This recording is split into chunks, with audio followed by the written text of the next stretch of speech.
আমারে পথ তোমার পথের থেকে অনেক দূরে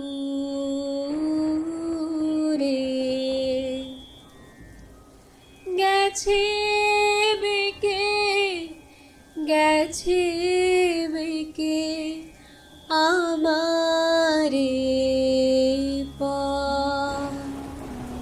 তফাৎ जाओ तफात जाओ सब झूठ है सब झूठ है सब झूठ है।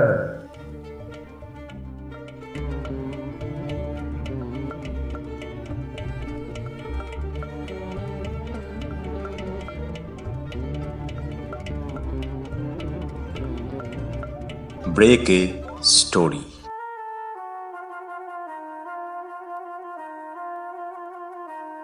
ব্রেক আ স্টোরির একটি নতুন পর্বে আপনাদের স্বাগত। নানান রকম ছোট বড় গল্প ভাণ্ডার নিয়ে আমরা বাংলা ভাষায় শ্রুতি গল্প নিবেদন করে চলেছি। আজকের গল্প রবীন্দ্রনাথ ঠাকুরের Kshudhita Pashan. Break a story তার সকল শ্রোতাদের কথা চিন্তা করে লেখার ভাষাকে আমরা কিছুটা সহজবোধ্য ও চলিত করে নিয়েছি। গল্পের মূল ভাব এবং ঘটনাগুলিকে সম্পূর্ণভাবে অপরিবর্তিত রাখা হয়েছে। শুরু হচ্ছে আজকের গল্প ক্ষুধিত পাষাণ।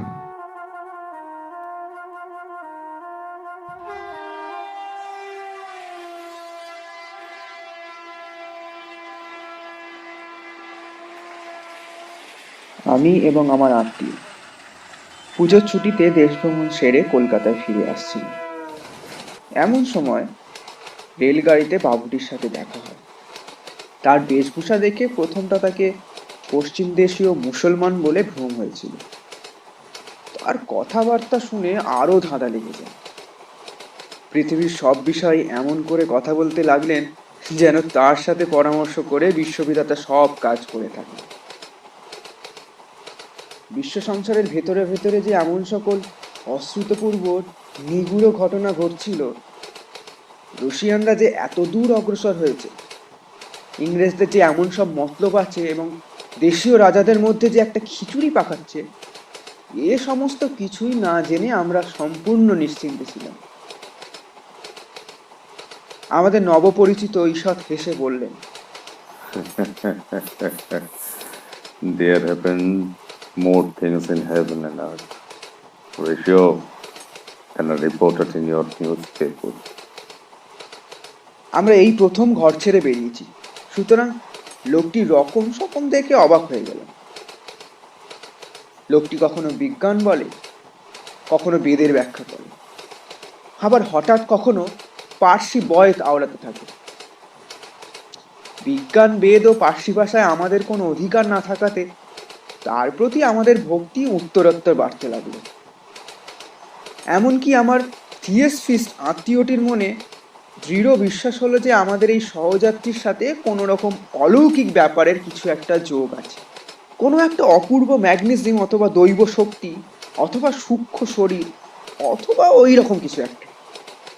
কিন্তু এই অসামান্য লোকটির সমস্ত সামান্য কথা ভক্তি করে মুগ্ধভাবে শুনছিলেন এবং গোপনে নোট করে নিচ্ছিলেন। আমার মনে হলো অসামান্য ব্যক্তিটিও তা বুঝতে পেরেছিলেন এবং খুশি হয়েছিলেন।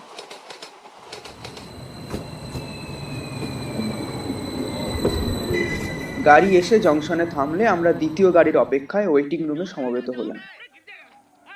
তখন রাত 10:30টায় পথের মধ্যে কি একটা ব্যাঘাত হওয়াতে গাড়ি অনেক বিলম্ব আসবে শুনলাম। আমি ইতিমধ্যে টেবিলের ওপর বিছানা পেতে ঘুমাবো স্থির করেছি। এমন সময় সেই অসামান্য ব্যক্তি গল্পটি বলতে শুরু করলেন।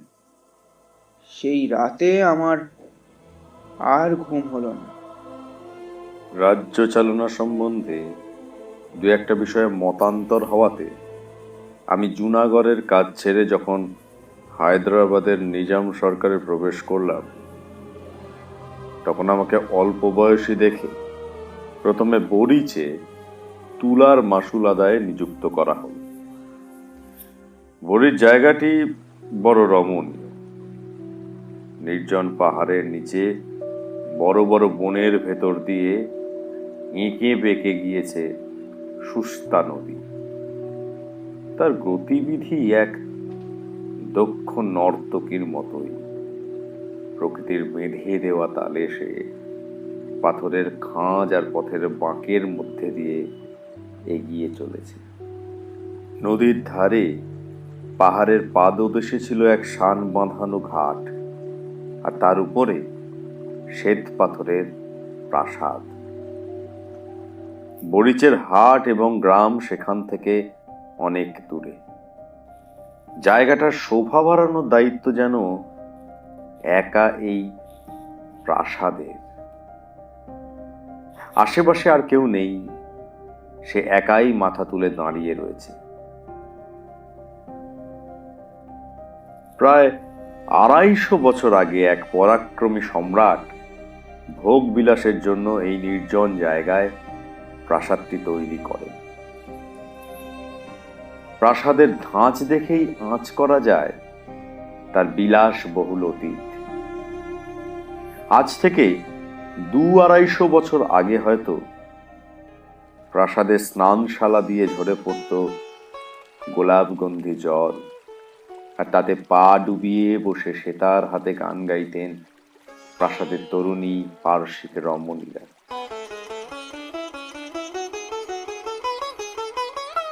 আজ সেই ফোয়ারার জল খেলে না, সে গান নেই, মার্বেল ফলকে পড়ে না কোনো নরম সাদা পায়ের ছাপ। এখন এটি আমার মতোই সঙ্গীহীন মাসুল কালেক্টরের অতি বৃহৎ এবং নির্জন বাসস্থান। নির্বাসনস্থান বললেও ভুল হয় না। আপিসের বৃদ্ধ কেরানি করিম খাঁ আমাকে এখানে বাস করতে বারবার নিষেধ করে বললেন, দিনের বেলা যত খুশি থাকুন, কিন্তু খবরদার ওই বাড়িতে কখনো রাত্রিবাস করার কথা ভাববেন না। আমি তার কথা হেসে উড়িয়ে দিলাম। ভৃত্যেরাও বলল, সন্ধে অবধি তারা বাড়ির কাজকর্ম করবে, কিন্তু রাতে থাকবে না। আমি বললাম, তথাস্তু। এ বাড়ির এমন বদনাম ছিল যে রাতে চোরেরাও এ বাড়ির আশেপাশে ঘেঁষত না। প্রথম প্রথম এই পরিত্যক্ত প্রাসাদের বিজনতা আমার বুকের ওপর একটা ভারের মতো চেপে থাকত।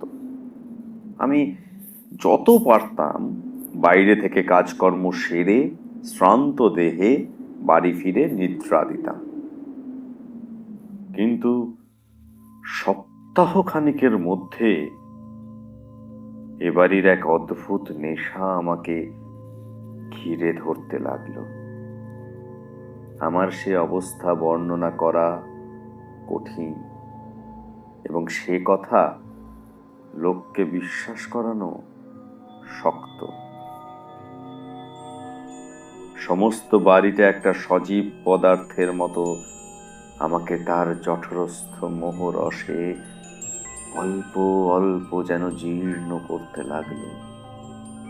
বোধহয় এই বাড়িতে পা দিয়েই এই প্রক্রিয়া আরম্ভ হয়েছিল, কিন্তু আমি যেদিন সচেতনভাবে সূত্রপাত অনুভব করলাম, সেদিনের কথা আমার স্পষ্ট মনে আছে।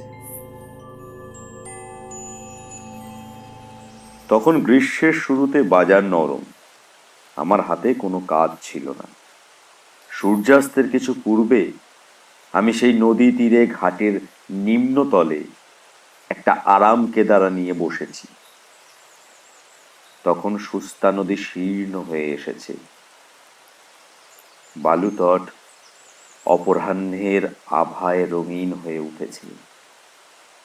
এপারে ঘাটের সোপান মূলে স্বচ্ছ অগভীর তলে নুড়িগুলি চিকচিক করছে। সেদিন কোথাও বাতাস ছিল না। কাছের পাহাড়ে বন, তুলসী, পুদিনা ও মৌরির জঙ্গল থেকে ঘন সুগন্ধ ভেসে আসছে। সূর্য পাহাড়ের আড়ালে বিদায় নিল। আর তৎক্ষণাৎ সারাদিনের নাটকের উপর কে যেন পর্দা টেনে দিল। এখানে উঁচু উঁচু পাহাড়ের জন্য সূর্যাস্তের পর আলো আঁধারির খেলা বেশিক্ষণ স্থায়ী হয় না। ঘোড়া চড়ে এক পাক ঘুরে আসবো স্থির করে উঠবো করছি, এমন সময় সিঁড়িতে শুনলাম পায়ের শব্দ। সঙ্গে সঙ্গে পিছনে ফিরলাম, দেখলাম কেউ নেই। মনে ভুল ভেবে বসতে যাচ্ছি, এমন সময় আবার শুনলাম পায়ের শব্দ। এবার একটা নয়, অনেকগুলো। অনেকে যেন ছোটাছুটি করে নেমে আসছে। মনে একটা ভয়ের ভাব জন্ম নিল। যদিও আমার চোখের সামনে কেউ ছিল না। সেই পাহাড়ের কোলে, সেই শান্ত নদী তীরে, সেই নির্জন প্রাসাদে ছিল না কোনো শব্দ। তাও স্পষ্ট মনে হলো গ্রীষ্মের সায়ান্নে একদল রমণী হাসির রোল তুলে সুস্তার শান্ত জলে স্নান করতে নামলেন। আর আমার ঠিক পাশ দিয়েই গেলেন তারা, অথচ আমায় লক্ষ্য করলেন না। সেই রমণীরা যেমন আমার চোখে অদৃশ্য ছিলেন, আমিও তাদের কাছে সেই রকমই অদৃশ্য রইলাম। নদীর জল খানিক আগে অবধিও ছিল স্থির নিষ্কম্প। এবার বোধ হলো সুস্তার শান্ত জলে আলোড়ন সৃষ্টি হয়েছে। কেউ বা কারা যেন দাপাদাপি করছে, তার ফলে বিক্ষুব্ধ হয়েছে নদীর জলের স্রোত। সখীরা হেসে হেসে পরস্পরের গায়ে জল ছুঁড়ে মারছে। তাদের পায়ের আঘাতে মুক্তর মতন ছড়িয়ে ছিটিয়ে পড়ছে জল। আমার বুকে কাঁপুনি ধরল।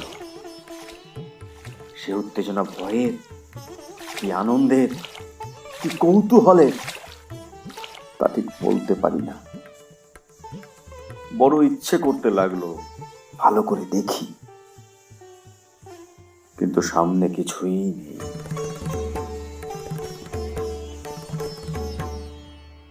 মনে হলো ভালো করে কান পাতলেই ওদের কথা শুনতে পাবো, কিন্তু একান্ত মনে কান পেতে শুধু অরণ্যের ঝিঁঝি পোকার ডাক শোনা যায়। মনে হলো 250 বছরের কৃষ্ণবর্ণ যবনিকা ঠিক আমার সামনে তুলছে। ভয়ে ভয়ে তুলে একবার ভিতরে দৃষ্টিপাত করি। সেখানে বিরাট সভা বসেছে, কিন্তু কারো অন্ধকারে কিছুই দেখা যায় না। হঠাৎ হু হু করে একটা হাওয়া দিল। সুস্তার জল অপসরীর ঘন কালো চুলের মতন কুঁচকে গিয়েছে এবং ছায়ায় আচ্ছন্ন সমস্ত বন যেন মর্মর ধ্বনি করে দুঃস্বপ্নের মতন জেগে উঠল। যাই হোক, অতীতের কোল থেকে উঠে আসা যে 250 বছরের মরীচিকা আমার সামনে জেগে উঠেছিল, তা হঠাৎই থেমে গেল। দেহহীন দ্রুত পায়ে শব্দহীন হাসতে হাসতে আমার পাশ দিয়ে যারা সুস্তার জলে ঝাঁপ দিয়েছিল, তারা ভিজে আঁচলের জল নিংড়ে আমারই পাশ দিয়ে আর উঠে গেল না। বাতাস যেমন আচমকা একটা গন্ধ উড়িয়ে নিয়ে যায়, বসন্তের এক নিঃশ্বাসে তারা তেমন করেই উড়ে চলে গেল। যখন আমার আশঙ্কা হলো হঠাৎ বুঝি কবিতা দেবী আমায় ভর করেছে। আমি বেচারা তুলোর আদায় করে খেটে খাই, এইবার না আমার মুন্ডুপাত হয়। ভাবলাম ভালো করে পেট পুরে খেতে হবে, খালি পেটেই সব রোগ চেপে ধরে। আমার খানসামাকে ডেকে প্রচুর ঘি মশলাযুক্ত মোগলাই খাবার বানাতে বললাম। পরের দিন সকালবেলায় সমস্ত ব্যাপারটা বড় হাস্যজনক বলে মনে হলো। আনন্দমনে সাহেবদের মতো শোলা টুপি পরে নিজের গাড়ি নিয়ে গড় শব্দে নিজের কাজে বেরিয়ে পড়ল। সেদিন ত্রৈমাসিক রিপোর্ট লেখার দিন থাকায় দেরিতে বাড়ি ফেরার কথা, কিন্তু সন্ধ্যা হতেই কে যেন আমায় বাড়ির দিকে টানতে লাগলো। কে টানতে লাগলো বলতে পারি না, কিন্তু মনে হলো আর দেরি করা উচিত না। মনে হলো সবাই বসে আছে, রিপোর্ট অসমাপ্ত রেখে সোলার টুপি পরে সেই জঙ্গল ঘন নিশ্চুপ রাস্তায় গাড়ির চাকায় ঘর শব্দ তুলে আমার বাসস্থান, সেই নিঃসঙ্গ নিস্তব্ধ প্রাসাদে গিয়ে হাজির হলাম। সিঁড়ির উপরে সামনের ঘরটি খুব বড়, 3 সারি বড় থামের উপর কারুকার্য করা খিলানে বিস্তীর্ণ ছাদ ধরে রেখেছে। এই ঘরটি নিজের শূন্যতায় ভরপুর থাকে।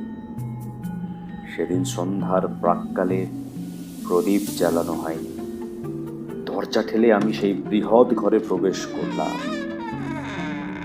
আর আমার মনে হলো ঘরের ভিতরে যেন একটা বড় কোলাহল শুরু হয়ে গেল।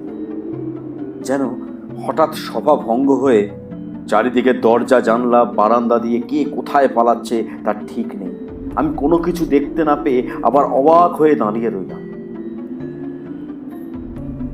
শরীরে এক প্রকার আবেশে রোমাঞ্চিত হয়ে উঠল, আর নাকে এলো বহু পুরনো তেল আর আতরের গন্ধ। আমি সেই আলোহীন জনহীন ঘরের পাথরের স্তম্ভের মাঝে দাঁড়িয়ে শুনতে পেলাম ঝড় শব্দে ফোয়ারার জল সাদা পাথরের উপর দিয়ে এসে পড়ছে। সেটারে কি সুর বাজছে বুঝতে পারলাম না। কোথাও স্বর্ণভূষণের শব্দ, কোথাও নুপুরের আওয়াজ, কোথাও তামার ঘন্টার প্রহর বাজার শব্দ, নহবতের আলাপ, বাতাসে দোদুল্যমান দোলকের ঠুনঠুন ধ্বনি, বারান্দা থেকে বুলবুলের গান, বাগান থেকে পোষা সারসের ডাক। আমার চারিদিকে একটা প্রেতলোকের রাগিনী সৃষ্টি করল। আমি এমন মোহগ্রস্ত হলাম, মনে হলো এই অদৃশ্য অগম্য অবাস্তব ব্যাপারটাই জগতে একমাত্র সত্য। আমার সব কিছুই মিথ্যে মরীচিকা। আমি যে শ্রীযুক্ত অমুকের জ্যেষ্ঠ পুত্র, তুলোর মাসুল সংগ্রহ করে 450 টাকা মাসিক বেতন পাই। আমি যে সোলার টুপি ও খাটো কুর্তা পরে টমটম করে অফিস যাই, এ সমস্তই আমার হাস্যকর অমূলক মিথ্যে মনে হলো। আমি সেই বিশাল নিস্তব্ধ অন্ধকার ঘরের মাঝে দাঁড়িয়ে হা হা করে হেসে উঠলাম।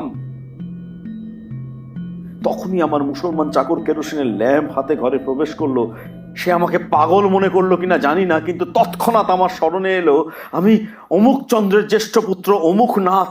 আমার একটা পার্থিব পরিচিতি আছে এখানে, প্রতিবারের প্রতিনিধি আমি, তাই জনসমক্ষে হুট করে পাগল প্রতিপন্ন হওয়াটা উচিত হবে না। একথা সত্য যে আমি বরিচের হাটে তুলোর মাসুল আদায় করে মাসে 450 টাকা বেতন আদায় করি। তখন আবার আগের কথা মনে পড়ে কেমন একটা হাসি পেল। খবরের কাগজ পড়ে মোগলাই খাবার খেয়ে ঘরের প্রদীপ নিভিয়ে ঘুমোতে গেলাম। আমার সামনের খোলা জানলা দিয়ে দূরে দেখা যাচ্ছে আরালি পর্বত, তার চারপাশে ঘন জঙ্গলের আচ্ছাদন, পাহাড়ের লক্ষ লক্ষ মাইল উপরে বিরাজ করছে একটি মাত্র উজ্জ্বল নক্ষত্র। তাকে এই পৃথিবীর বুকে ক্যাম্প খাট বিছিয়ে শুয়ে থাকা এক মাসুল কালেক্টর বাবুকে অপলক দেখতে দেখে বেশ মজা অনুভব করলাম। কখন যে ঘুমিয়ে পড়েছি বুঝতেই পারিনি। কতক্ষণ ঘুমিয়েছিলাম তাও জানি না। একসময় শিহরিত হয়ে জেগে উঠলাম। ঘরের কোণে যে কোনো শব্দ হয়েছিল তা না, কেউ ঘরে প্রবেশ করে থাকলেও তাকে দেখতে পাইনি। ততক্ষণে অন্ধকার পর্বতের ওপর থেকে সেই একটি মাত্র নক্ষত্রটিও অস্ত গিয়েছে। কৃষ্ণপক্ষের ক্ষীণ চাঁদের আলো ঘরে প্রবেশ করেছে। অনধিকার প্রবেশ করে সে যেন রীতিমতো লজ্জিত। কোনো লোককেই দেখলাম না, তবু যেন আমার স্পষ্ট মনে হলো কে একজন আমাকে আস্তে আস্তে ঠেলছে। আমি জেগে উঠতেই সে কোনো কথা না বলে কেবল যেন তার আংটি পরা 5 হাতের ইঙ্গিতে অতি সাবধানে তাকে অনুসরণ করতে আদেশ দিল। আমি অত্যন্ত চুপিসারে উঠলাম। আমি ব্যতীত অগুন্তি জানলা দরজা ফাঁক ফোকর বিশিষ্ট প্রকাণ্ড এই প্রাসাদে আর কোনো জনপ্রাণী না থাকলেও আমার কিন্তু প্রতি পদক্ষেপে ভয় করতে লাগলো। প্রচন্ড ভয় পাচ্ছে পাছে কেউ জেগে ওঠে। প্রাসাদের অধিকাংশ ঘর বন্ধ থাকত, আমি সেখানে কোনো দিন যাইনি। সে রাতে চুপি সারে প্রায় নিঃশ্বাস বন্ধ রেখে অদৃশ্য আহ্বানকারিণীকে অনুসরণ করে আমি কোথায় যাচ্ছিলাম আজও তা নিশ্চিত বলতে পারি না। কত সরু রাস্তা, কত লম্বা বারান্দা, কত গম্ভীর নিস্তব্ধ সুবিশাল সভাঘর, কত গোপন পরিসর পেরিয়ে যেতে লাগলাম তার কোনো ঠিক নেই।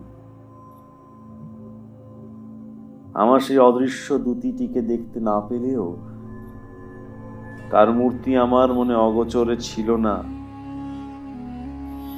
আরব রমণীর ঝোলা আস্তিনের ভেতর দিয়ে তার শ্বেত পাথরের মতো ফর্সা নিটোল হাত দেখা যাচ্ছে।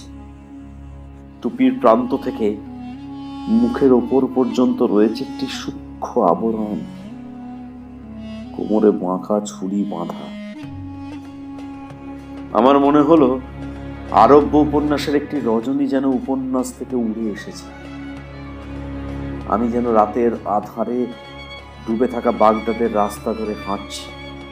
আশেপাশে আলোর লেশ মাত্র নেই, আর আমি বেরিয়েছি এক বিপজ্জনক অভিসারে। আচমকা আমার দুটি যেন একটা ঘন নীল পর্দার সামনে দাঁড়িয়ে আঙ্গুল দিয়ে নিচের দিকে দেখালো।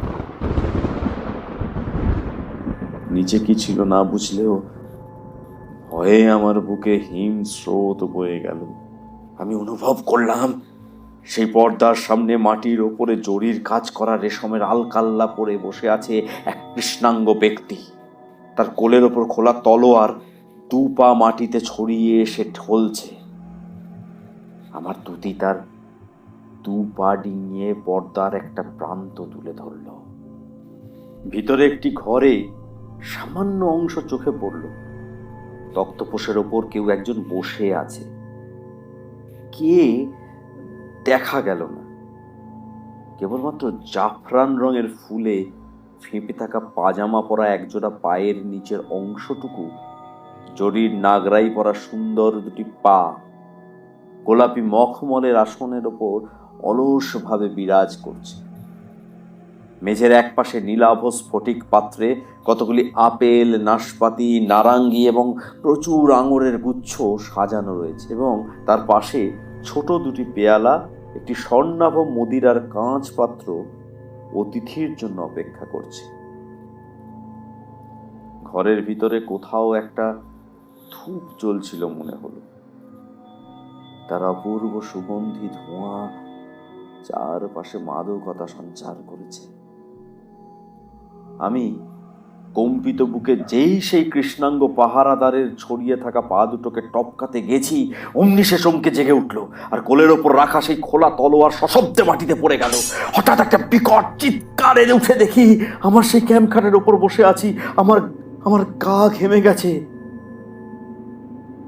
ভোরের আলোয় কৃষ্ণপক্ষের অর্ধেক চাঁদটাকে ফ্যাকাশে দেখাচ্ছে। রাত জাগার ক্লান্তিতে তার শরীর ভেঙে আসার জোগাড়। শুনতে পেলাম বৃদ্ধ পাগল মেহের আলী রোজকারের মতন ভোরের জনশূন্য রাস্তায় চিৎকারে হেঁটে চলেছে, তফাৎ जाओ, तफात जाओ, सब झूठ है, सब झूठ है, सब झूठ है। এইভাবে আমার আরব্য রজনীর একটি রাত শেষ হলো, কিন্তু এখনো সহস্র রাত বাকি আছে। আমার দিন রাতের মধ্যে ভারী গন্ডগোল বেঁধে গেল। রোজ সকালে ক্লান্ত দেহে কাজে যেতাম এবং মায়াবিনী রাতকে মনে মনে অবিরাম অভিসম্পাত করতাম। আবার সন্ধ্যার পর রোজকার কর্মবদ্ধ জীবনকে নিতান্ত তুচ্ছ মনে হতো।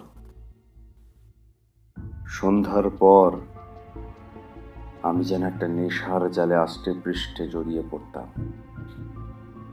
শত শত বছর আগের কোনো এক অলিখিত ইতিহাসের অন্তর্গত আর একটা অপূর্ব ব্যক্তি হয়ে উঠতাম। তখন আর বিলাতি খাটো কুর্তা এবং আট প্যান্টালুনে আমাকে মানাতো না।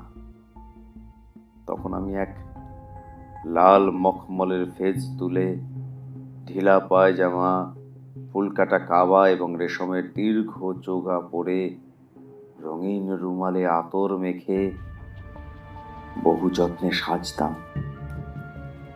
এবং সিগারেট ফেলে দিয়ে গোলাপ জল পূর্ণ বিশাল খাঁচ কাটা আলবোলা নিয়ে উঁচু গদিয়াটা বড় বড় কেদারায় বসতাম, যেন রাতে এক অপূর্ব প্রিয় সম্মিলনের জন্য পরমাগ্রহে প্রস্তুত হতাম।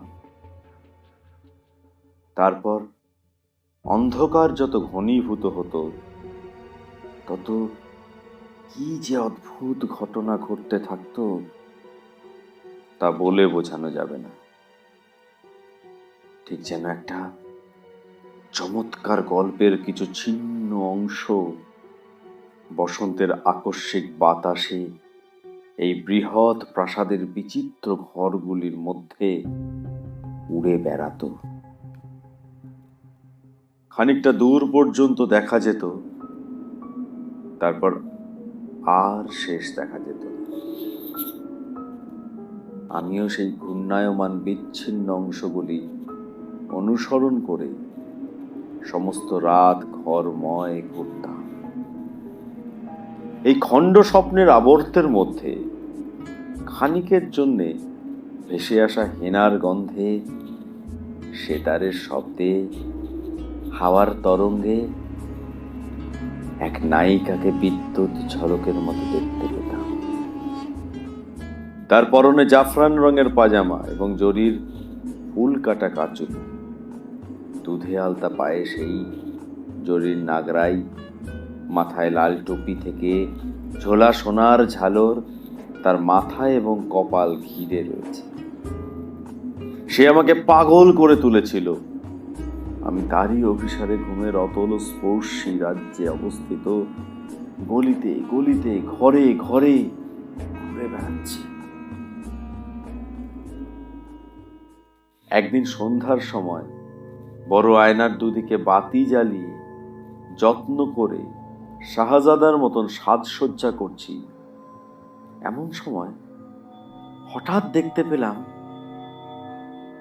আয়নায় আমার প্রতিবিম্বের পাশে ক্ষণিকের জন্য সেই তরুণী ইরানির ছায়া এসে পড়ল। সে নাটকীয়ভাবে নিজের ঘাড় বেঁকালো, ঘন কালো চোখে ফুটিয়ে তুলল বেদনার ইঙ্গিত। তার সুন্দর ঠোঁট দুটি ঈষদে নড়ে উঠল। একটা অজানা ভাষা ফুটে উঠে অব্যক্ত রইল, নিমেষের মধ্যে তরুণীর ছায়াটি ওপর দিকে উঠে গেল নাচের ছন্দে, তারপরে বেদনা, বাসনা, বিভ্রম আর হাসির একটা অভূতপূর্ণ মিশ্রণ চারপাশে ছড়িয়ে মিলিয়ে গেল। সে গিরি কাননের সমস্ত সুগন্ধ লুট করে নিয়ে আসা বাতাস ঘরের বাতি দুটি নিভিয়ে দিয়ে আমায় ঘিরে ধরল। আমি সাজসজ্জা বাদ দিয়ে ঘরের মেঝের ওপরে চোখ বুজে শুয়ে পড়লাম। চোখ বুঝে আমি অনুভব করতাম সেই বাতাসের মধ্যে, সেই বিড়ি কুঞ্জের সৌরভের মধ্যে যেন অনেক আদর, অনেক চুম্বন, নরম হাতের স্পর্শ ভেসে বেড়াত। কানের কাছে গুঞ্জন শুনতে পেতাম, কপালের ওপর সুগন্ধি নিঃশ্বাস এসে পড়ত এবং যেন কোনো সুগন্ধি রেশমের কোমল ওড়না উড়ে এসে আমায় স্পর্শ করত। যেন এক মায়াবী নাগ পাশে আমি আবদ্ধ হতাম এবং দীর্ঘ নিঃশ্বাস ফেলে অসার দেহে গভীর ঘুমে ঢলে পড়তাম। একদিন দুপুরে আমি ঘোড়া চড়ে বেরোবো ঠিক করেছি, কি যেন আমাকে নিষেধ করতে লাগলো, কিন্তু সেদিন নিষেধ মানলাম না। আমার সাহেবী হ্যাট ও খাটো কর্তা পড়তে যাব এমন সময় সুস্তা নদীর বালি ও অরালি পর্বতের শুকনো পাতা মিশ্রিত দমকা হাওয়া আমার কর্তা ও টুপি ঘুরতে ঘুরতে নিয়ে গেল এবং তার সাথে একটা সুমিষ্ট হাসি হাওয়ার সাথে কৌতুকের মতো মিলিয়ে গেল। সেদিন আর ঘোড়া চড়া হলো না এবং সাহেবী টুপি পরা একেবারে ছেড়ে দিয়েছি।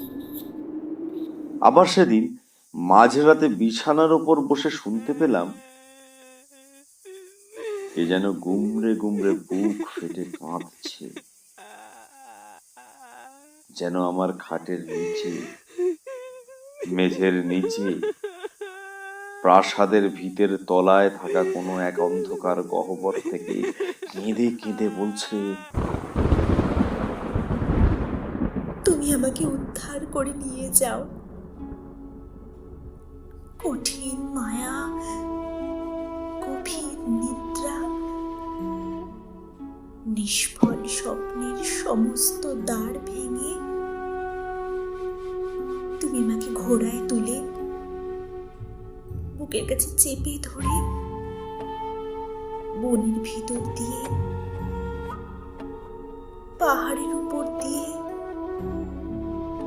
নদীর পাড় দিয়ে, সূর্যের আলোয় সজ্জিত তোমার ঘরের মধ্যে আমায় নিয়ে যাও। আমাকে উদ্ধার করো, আমাকে উদ্ধার করো। আমি কে? আমি কে? আমি কেমন করে উদ্ধার করব? স্বপ্ন প্রবাহের এই প্রবল ঘূর্ণির মধ্যে ডুবতে বসা কোন সুন্দরীকে তীরে টেনে তুলবো। তুমি কে? তুমি কবে ছিলে? কোথায় ছিলে? তুমি কোন মরুদ্যানে খেজুর গাছের ঠান্ডা হাওয়ার কোন গৃহহীন মরুবাসীর কোলে জন্ম নিয়েছিলে? যেভাবে বনলতা থেকে নির্মম ভাবে ছিঁড়ে নেওয়া হয় ফুলের পাপড়ি, ঠিক সেইভাবে তোমায় মায়ের কোল থেকে আলাদা করে দিয়েছিল কি কোনো নির্দয় দস্যু? ঘোড়ার পিঠে চড়ে বিদ্যুৎ বেগে বালুরাশি পার করে কোনো এক রাজপুরীর দাসী হাটে বিক্রির জন্য নিয়ে গিয়েছিল। সেখানে কোনো বাদশাহের ভৃত্য তোমার নববিকশিত যৌবন নিরীক্ষণ করে স্বর্ণ মুদ্রায় তোমার দাম মিটিয়ে সোনার পালকিতে সমুদ্র পার করে প্রভুর কাছে তোমায় উপহার দিয়েছিল। কি সেই ইতিহাস? সেখানে সারেঙ্গের সঙ্গীত, নুপুরের ধ্বনি ও সুবর্ণ মদিরার মধ্যে ছুরির ঝালর, বিষের জ্বালা, কটাক্ষের আঘাত। কি অসীম ঐশ্বর্য, কি অনন্ত কারাগার! দুদিকে দুই দাসী হীরের চমক খেলিয়ে চামর দোলাচ্ছে। বাদশাহ মণিমাণিক্য খচিত নাগরাইয়ের কাছে লুটিয়ে পড়ছেন, আবার বাইরের দরজার সামনে দেবদূতের মতো সেজে খোলা তলোয়ার হাতে যমদূতের মতো দাঁড়িয়ে আছে এক পাহারাদার। এই ঐশ্বর্য প্রবাহ রক্তে রাঙানো প্রত্যেক বাঁকে রয়েছে ঈর্ষার হাতছানি। এই প্রবাহে ভেসে মরুভূমির পুষ্প মঞ্জরি তুমি কোন নিষ্ঠুরতার মধ্যে অবতীর্ণ হয়েছিলে? এমন সময় হঠাৎ সেই পাগল মেহের আলীর চিৎকারে ঘুম ভেঙে গেল। সে বলতে লাগলো, তফাৎ যাও, তফাৎ যাও, সব ঝুট হ্যায়, সব ঝুট হ্যায়, সব ঝুট হ্যায়। দেখলাম সকাল হয়েছে। চাপরাশি ডাকের চিঠিপত্র নিয়ে আমার হাতে দিল এবং খানসামা সেলাম ঠুকে জিজ্ঞাসা করলো, আজ রান্নায় কি হুকুম জনাব? আমি বললাম, না, এ বাড়িতে আর থাকা হবে না। সেই দিনই জিনিসপত্র খুলে আপিস ঘরে গিয়ে উঠলাম। আপিসের বৃদ্ধ কেরানি করিম খাঁ আমাকে দেখে ঈষৎ হাসলো। দেখে বিরক্ত লাগলেও কোনো উত্তর না দিয়ে নিজের কাজ করতে লাগলাম। যত বিকেল হতে লাগলো ততই অন্যমনস্ক হতে লাগলাম। মনে হতে লাগলো কোথাও যাওয়ার আছে। তুলোর হিসাব পরীক্ষার কাজটাও নিতান্ত অনাবশ্যক মনে হলো। নিজামের নিজামতেরও আমার কাছে কোনো মূল্য রইল না। আমার বর্তমান অর্থহীন হয়ে গেল। কোথাও যাওয়ার তারা আমায় অসহনীয় করে তুলেছে। হিসেবের খাতা বন্ধ করে কলম ছুঁড়ে ফেলে সেই প্রাসাদের উদ্দেশ্যে টমটম হাঁকলাম। দেখলাম টমটম প্রায় নিজে নিজে রাতের সন্ধিক্ষণে আমাকে সেই প্রাসাদের সামনে পৌঁছে দিল। দ্রুত বেগে সিঁড়ি দিয়ে উঠে ঘরে প্রবেশ করলাম। আজ সমস্ত নিস্তব্ধ। অন্ধকার ঘরগুলো যেন রাগ করে মুখ ভার করে আছে। অনুতাপে আমার হৃদয় উদ্বেলিত হয়ে উঠল। কিন্তু কাকে বলবো, কার কাছে ক্ষমা চাইবো বুঝতে পারলাম না। আমি শূন্য অন্ধকার ঘরের মধ্যে ঘুরে বেড়াতে লাগলাম। ইচ্ছে করলো একখানা যন্ত্র হাতে নিয়ে কারোর উদ্দেশ্যে গেয়ে বলি, হে বন্যী, যে পতঙ্গ তোমাকে ফেলে পালানোর চেষ্টা করেছে সে আবার মরতে এসেছে, তোমার কাছে এসেছে। এবার তাকে মার্জনা করো, তার দুই পাখা পুড়িয়ে ভস্ম করে দাও। হঠাৎ উপর থেকে আমার কপালে দুফোঁটা অশ্রু জল পড়ল। সেদিন অরালি পর্বতের চূড়ায় ঘন মেঘ করে এসেছিল। অন্ধকারে ঢাকা জঙ্গল আর সুস্তার কালো জল মিলে এক ভয়ঙ্কর দৃশ্য বাস্তবে পরিণত হওয়ার জন্য অপেক্ষায় ছিল। এক মুহূর্তে জল স্থল আকাশ যেন শিউরে উঠল। বিদ্যুৎ শিখায় চারিদিক আলোকিত হলো। এক ভয়ানক ঝড় ধেয়ে এলো। প্রাসাদের কঠিন দেওয়ালে আছড়ে পড়ে সে তীব্র বেদনায় হু হু করে কাঁদতে লাগলো। আজ চাকররা সকালে আপিস ঘরে ছিল। এখানে আলো জ্বালানোর কেউ ছিল না। সেই অমাবস্যার নিকষ কালো অন্ধকারেও আমি স্পষ্ট অনুভব করলাম ঘরে রয়েছেন এক রমণী। পালঙ্কের নিচে গালিচার উপরে উপুর হয়ে পড়ে দুই হাতে নিজের চুল ছিঁড়ছে। তার ফর্সা কপাল ফেটে রক্ত ঝরছে। কখনো সে শুকনো তীব্র অট্ট হাসিতে হাসছে, কখনো ফুপিয়ে ফুপিয়ে কাঁদছে। নিজের হাতে নিজের পোশাক ছিঁড়ে সজোরে আঘাত করছে নিজের বুকে। খোলা জানলা দিয়ে মুক্ত বাতাস এবং মুষলধারে বৃষ্টি আসছে।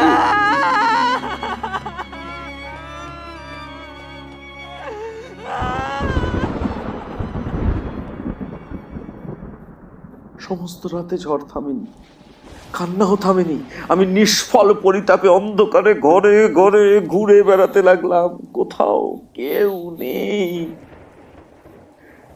কাকে সান্ত্বনা দেব? এই প্রচন্ড অভিমান কার? এই অশান্ত আক্ষেপ কোথা থেকে উত্থিত হচ্ছে?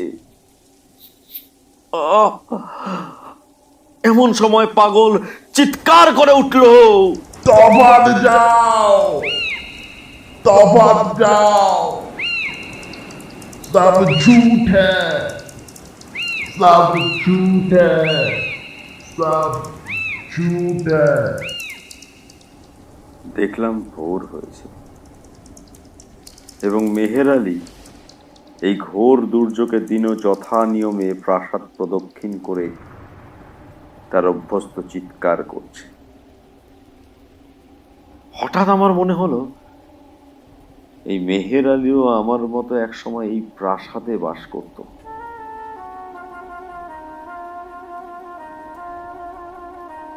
এখন পাগল হয়ে বাইরে বেরিয়ে গেলেও এই পাষাণ প্রাসাদ রাক্ষসের মোহে রোজ সকাল প্রদক্ষিণ করতে আসে। আমি তৎক্ষণাৎ সেই বৃষ্টিতে পাগলের কাছে গিয়ে জিজ্ঞাসা করলাম, মেহের আলী, মেহের আলী, ক্যা ঝুট হ্যায় রে?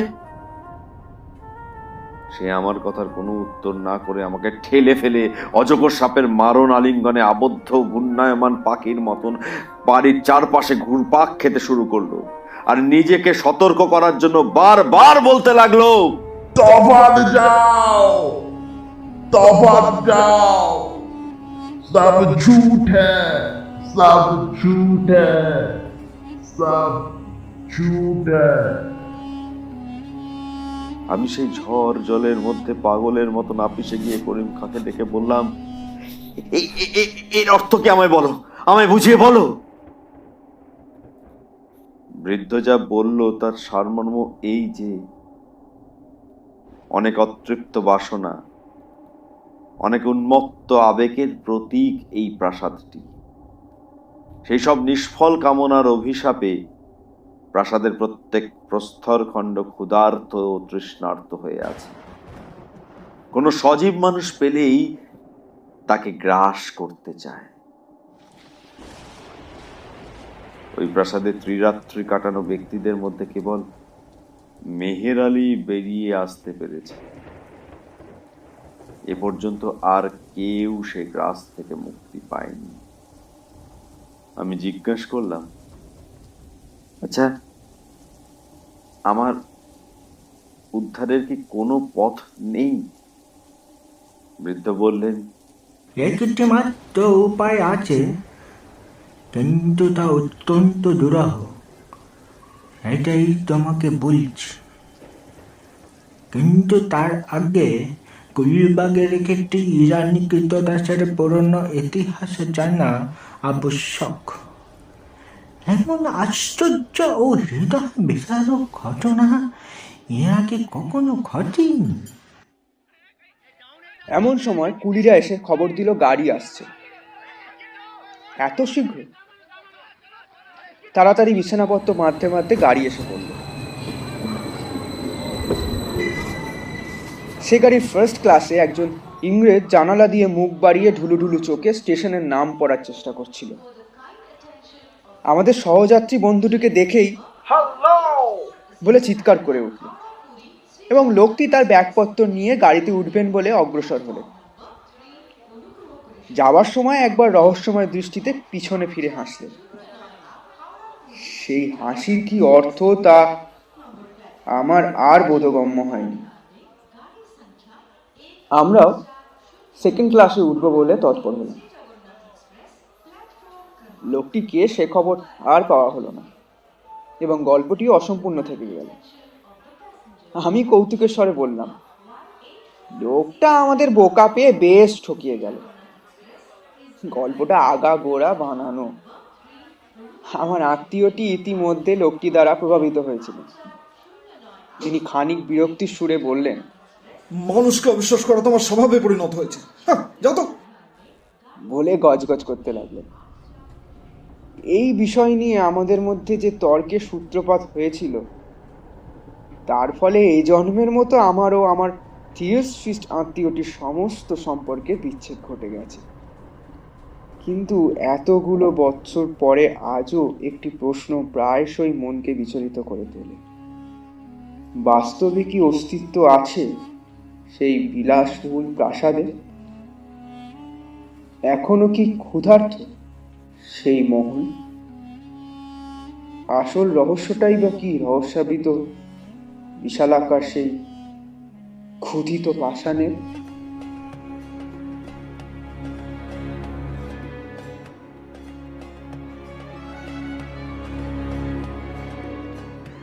ধন্যবাদ। এতক্ষণ শুনছিলেন রবীন্দ্রনাথ ঠাকুরের ক্ষুধিত পাষাণ। মুখ্য চরিত্রে সুমন চক্রবর্তী, লেখক আদিত্য নন্দী, করিম খাঁ তুহিন চক্রবর্তী, মেহের আলী অর্ণব সামন্ত, একটি মেয়ে প্রথমা পাল চৌধুরী, খানসামা দীপ ভট্টাচার্য, লেখকের আত্মীয় সুমন চৌধুরী, সম্পাদনা ও শব্দগ্রহণে সুমন চৌধুরী, পরিবেশনায় টিম ব্রেক আ স্টোরি। আবারও আমরা ফিরবো এইরকম কিছু রোমাঞ্চকর গল্প নিয়ে। গল্পটি যদি ভালো লাগে লাইক ও শেয়ার করুন এবং আমাদের চ্যানেলটি সাবস্ক্রাইব করুন।